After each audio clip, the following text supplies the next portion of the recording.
देखिए, हमारी पहली अपॉर्चुनिटी जो है एक्टिंग की, अब हम किसी स्टार के बेटे तो हैं नहीं कि हमें थाली में रख करके लॉन्च किया जाएगा। जब उन्होंने बोला कि लाखा का रोल है तो मैं तो मेरी तो लार उसी पे टपक रही थी कि लाखा का रोल तो बेस्ट है इसमें। मुझे तो आमिर खान से भी ज़्यादा अच्छा लग रहा था वो रोल। लगान के बाद लाइफ बदली नहीं, लेकिन हाँ इतना ज़रूर है कि जो स्ट्रगल था ऑफिस जाकर वो ख़त्म हो गया। देखिए, हमारी पहली अपॉर्चुनिटी जो है एक्टिंग की, अब हम किसी स्टार के बेटे तो हैं नहीं कि हमें थाली में रख करके लॉन्च किया जाएगा, और ना ही ऐसे करोड़पति के बच्चे थे या ख़ानदान से थे कि हमें कोई हम पर पैसा लगाएगा या हम ही लगा दें कुछ अपने आप को। तो हमें तो स्ट्रगल करना था, जो किया। पहली जो फिल्म है मेरी बड़े पर्दे पर, 1084 की माँ, जो महाश्वेता देवी का एक नावल, बहुत फेमस नावल, अभी उनकी पीछे डेथ हो गई महाश्वेता देवी जी की, काफ़ी चर्चित नावल था 1084 माँ, जिसमें नंदिता दास और जया बच्चन, जॉय सेन गुप्ता और मेरे थिएटर के एनएसडी के बहुत सारे लोग, कुमुद मिश्रा, राजेश तैलंग, हरीश खन्ना, काफ़ी सारे लोग थे उसमें। तो वो मेरी पहली फिल्म है। छोटा सा रोल था, रोल सबके ही छोटे थे थिएटर वालों के, बाकी सबके बड़े थे। तो थिएटर वालों के मेरा जो रोल था वो एक नक्सलाइट ग्रुप जो था, जॉय सेन गुप्ता जिसको ज्वाइन करता है, उसका लीडर था मैं, लालटू। तो वो मेरी पहली फिल्म थी। उन्होंने ही श्याम बेनेगल से मिलवाया, गोविंद निहलानी जी ने, एक पार्टी में मनमोहन शेट्टी के घर, जो प्रोड्यूसर थे। तो श्याम बेनेगल जी ने मुझे बुलाया। फिर श्याम बेनेगल जी ने अपनी फिल्म दी समर, जिसको नेशनल अवार्ड भी मिला। और समर की वजह से मुझे कई लोग मिले, जैसे आशुतोष गवारीकर, जिन्होंने लगान फिल्म दी मुझे। और इस तरीके से लगान फिल्म मिलने की एक वजह यह भी थी कि जब मैं आहट सीआईडी कर रहा था, और सीआईडी शिवाजी साटम के साथ एक्टिंग कर रहे थे आशुतोष गवारीकर भी उन दिनों, और मेरा छोटा सा रोल था, स्ट्रगल कर रहा था मैं।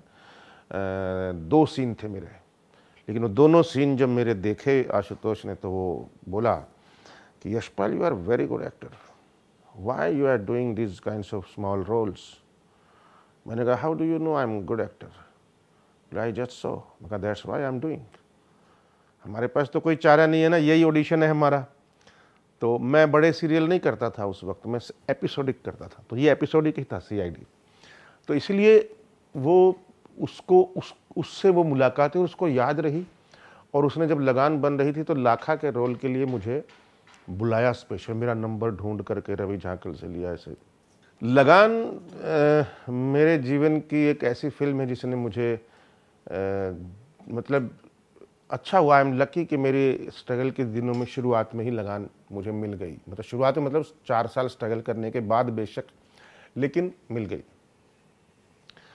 तो लगान मुझे कैसे मिली, ये अपने आप में एक बहुत दिलचस्प किस्सा है।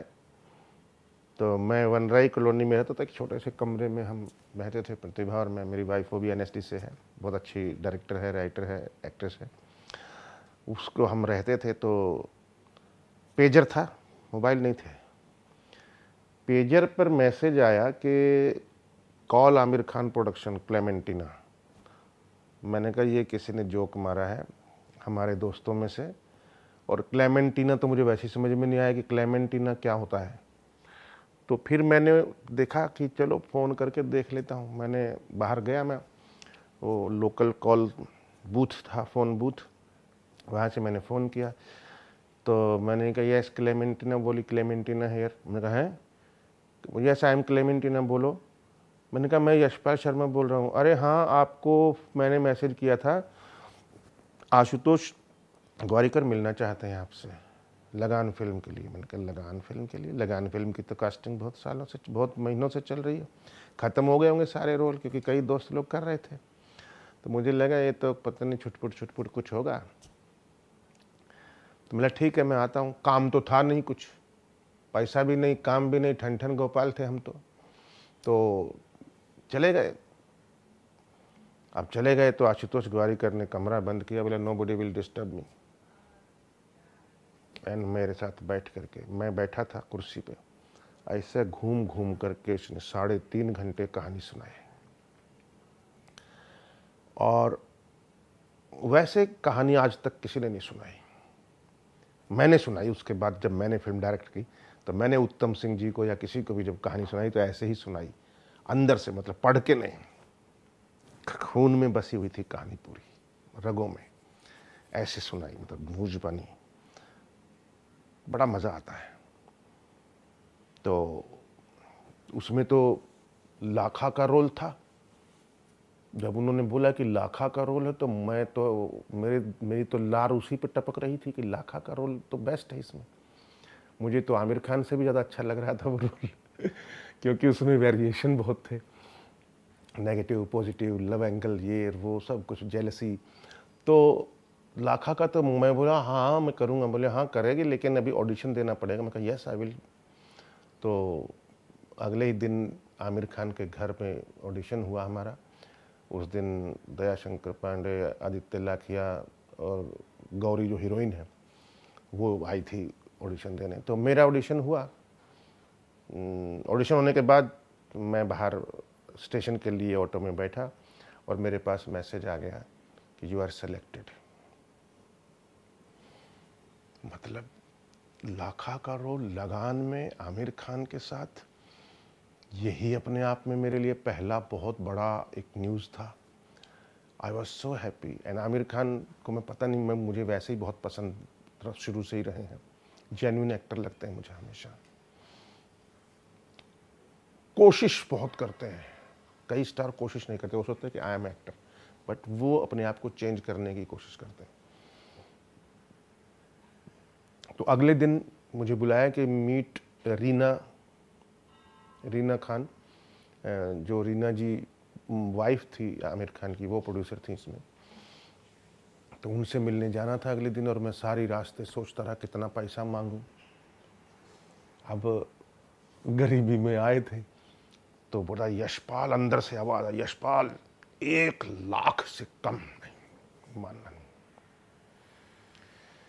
फिर मैं कहा ठीक है 1 लाख तो मांग लें। फिर मान लो उन्होंने किसी और को ले लिया तो फिर मुझे लगा कि चल 80-70 हज़ार तक मान जाएंगे, कोई बात नहीं। फिर अंदर अंदर फिर किसी और को ले लिया, मना कर दिया। तो मैं कहा 50,000 से कम नहीं यशपाल। अच्छा, दिन ऐसे थे कि 20,000 भी मिलते तो मैं कर लेता तो खैर जद्दोजहद अंदर की चलती रही कि क्या बोलना चाहिए, कैसे बातचीत होगी, क्या, क्योंकि बड़े उससे कभी मिले नहीं थे हम। तो श्याम बेनेगल, गोविंद निहलानी के यहाँ काम किए थे थोड़े थोड़े पैसे में। तो अब गए तो रीना जी के सामने बैठे तो रीना जी बोली, देखिए यशपाल जी, हमारे पास बजट ज़्यादा नहीं है, हम सबको 1.5 लाख रुपए दे रहे हैं। तो मैंने कहा नहीं मैडम 2 लाख तो होना चाहिए। बोले ठीक है लो साइन कर दो। अब ये आधे 10 सेकंड में क्या हुआ मुझे खुद नहीं पता चला कि ये क्या हुआ, कि अगर मैं 5 लाख 10 लाख मांगता तो मिल जाते उस रोल के लिए। इतना बड़ा रोल था वो पूरी फिल्म में। और खैर बात ये नहीं है, लेकिन एक तो मेरी इनोसेंसी, एक मेरे छोटे शहर का सोच, और एक मेरी कनीज की, मतलब जो वो है इतना ही है उसकी, मतलब क्या बोलते हैं कि जो होता है अच्छे के लिए होता है।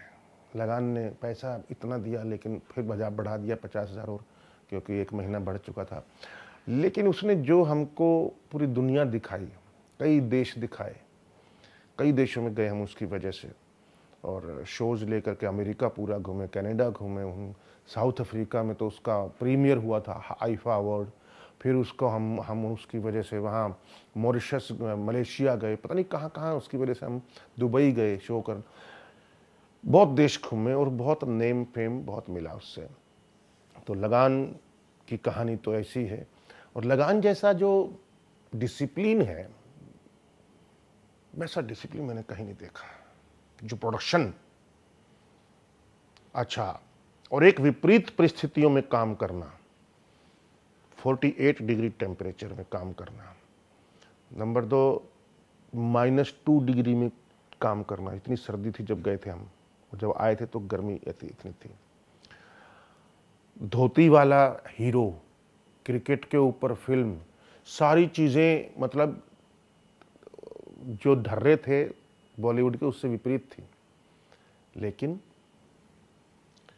हुआ वही जो होना था।